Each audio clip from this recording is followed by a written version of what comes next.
m'appelle Erwan Zimenia, je suis président de l'association SOS Racisme Gironde. Je suis militant à l'association depuis 2019.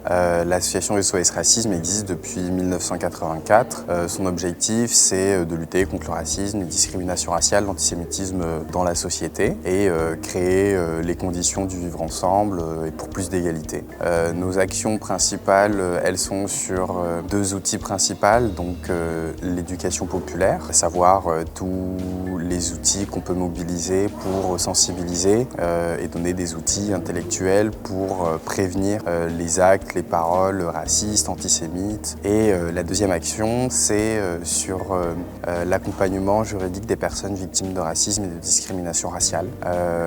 C'est-à-dire faire en sorte que lorsqu'une personne subit le racisme et est frappée en fait par le racisme que peut produire la société, faire en sorte qu'elle ne soit pas seule et qu'elle soit accompagnée par des structures qui ont l'habitude de poursuivre et de lutter contre le racisme et les discriminations raciales. Ça passe par de l'accompagnement jusqu'au procès, l'accompagnement, j'ai envie de dire, d'une part judiciaire, juridique, mais également un peu un soutien moral et puis un soutien, j'ai envie de dire, citoyen. Faire en sorte que lorsque le racisme frappe dans la société, ça puisse s'exprimer de façon citoyenne par des marches en hommage aux victimes, par la publication de ce qu'est le racisme dans la société et l'accompagnement des personnes dans leurs procédures. Et ça s'accompagne de mobilisation citoyenne, donc type manifestation, pétition, action dans l'espace public en fait pour interpeller la société sur des enjeux d'égalité. La semaine d'éducation contre le racisme qui est tous les ans autour du 21 mars, qui est la journée internationale de lutte contre les discriminations raciales. Nous on fait des actions d'éducation, que ce soit dans les établissements scolaires, dans les facultés, mais également d'autres types de mobilisation. Par exemple cette année,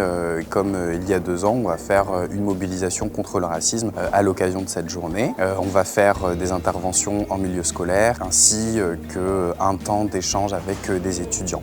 Également, on fait des opérations testing chaque année. Le testing, c'est une opération qui vise à déceler les discriminations raciales. Elle peut se faire de 2 ordres, le testing qu'on appelle classique. Donc le testing classique, c'est parce qu'on va présenter 2 profils similaires, mais juste en présentant un profil blanc qu'on va appeler profil contrôle et un profil non blanc qui peut être maghrébin, asiatique, noir par exemple, et on voit les différentes réactions que peut avoir l'institut que l'on teste. Ça peut être un établissement de nuit, ça peut être une agence d'intérim, ça peut être des recruteurs ou des propriétaires qui cherchent des locataires pour leur logement par exemple. On a également un projet qui s'appelle Salam Shalom Salut. Cette année, il se déroulera du 12 au 14 mars et ça se fera sur toute la Gironde, entre Floirac, Saint-André-de-Pubzac, Libourne, Blaye par exemple. Le projet Salam Shalom Salut, c'est une délégation de jeunes qui est née en 2018 à un moment de tension et où un discours public se voulait de plus en plus hostile envers les arabo-musulmans d'une part et une flambée des actes antisémites. On se retrouve aujourd'hui encore une fois dans